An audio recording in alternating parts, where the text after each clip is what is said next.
Let's start with the headline.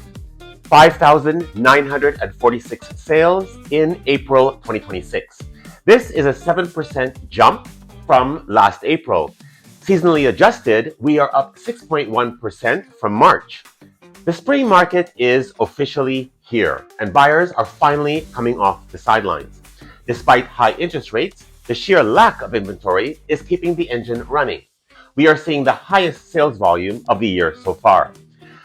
Ciao, my name is Nico James-Bock. I'm a real estate broker and CondoWiz in Toronto. Price compression, the $1 million threshold. Average sale price sits at $1,051,969. That is actually down 4.9% year over year from $1.1 million in 2025. However, month over month, we saw a slight 0.8% increase. The HPI insight. While average price tells us what happened to the wallet, the MLS Home Price Index, or HPI, tells us what happened to the house. The HPI is down 6.6% year over year.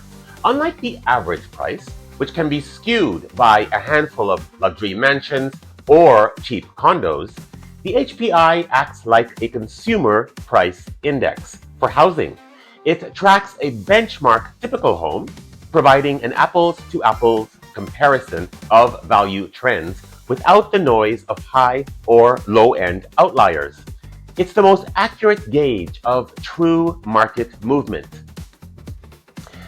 Now let's look at the inventory squeeze and regulatory hurdles. New listings are actually down 9.3% year over year. This is the bottleneck. TRREB is highlighting the regulatory hurdles, and increased development levies are holding back the supply we desperately need. If the market continues to tighten and housing prices level off, we expect even more buyers to flood in. But where will they live? This is keeping prices higher than they should be based on demand alone. The Bank of Canada's hawkish hold. The Bank of Canada held its rate again at last month's announcement on April 29th, warning of higher inflation. They predict inflation will peak at 3% in April and May, hitting the 2% target in 2027.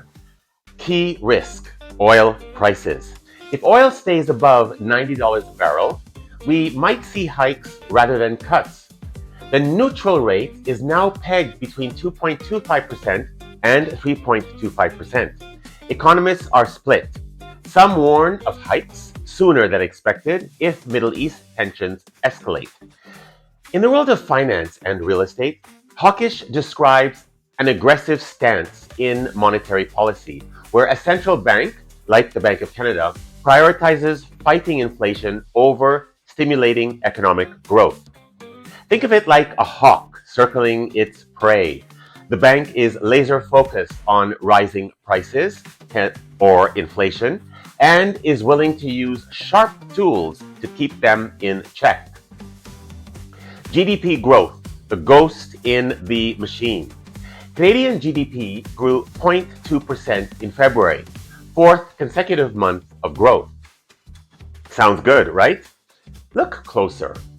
Only 8 out of 20 sectors actually grew. Most of the economy is stalling. Manufacturing drove the growth, plus 1.8%, but that was largely due to clearing backlogs from January.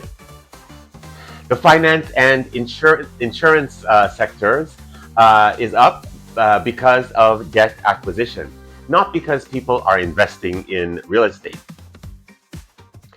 The employment paradox. Credit rises, jobs fall. This is the most critical insight.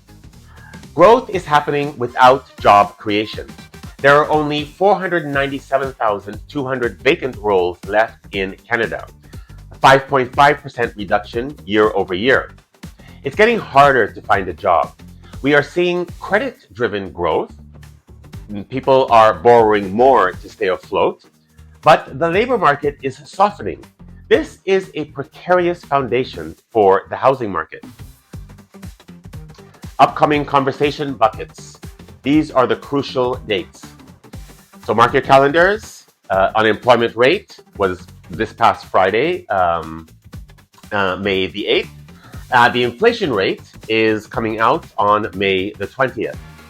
GDP growth for the first quarter is coming out May 29th. And the big interest rate announcement happens on June the 10th. These 4 dates will dictate the summer market. If unemployment spikes on May 8th, which is expected to do, I'll provide that update now, I expect the BoC to feel more pressure to pivot, despite their hawkish tone. While healthcare and hospitality saw modest gains, Canada is facing a cumulative job decline since January. Looming U.S. tariffs and a 50% spike in oil prices due to the war in Iran are triggering massive demand destruction and global uncertainty. Compounding this, AI-driven layoffs are accelerating, mirroring trends in the U.S. Meanwhile, the U.S. economy just showed its strongest job surge since 2024, adding 115,000 roles. This Canadian weakness will likely freeze the Bank of Canada in place. They'll be very reluctant to hike rates further while our domestic labor market softens, even as energy-driven inflation remains at risk. The bottom line, we are in a hollow growth economy. Sales are up because inventory is a ghost town, not because the economy is booming. Don't let the headlines fool you. Position yourself now before the next supply crunch hits, and it's coming. If this deep dive helped you see the market a little more clearly, then hit that like button, drop a comment with your strategy, and share this with one person building their legacy.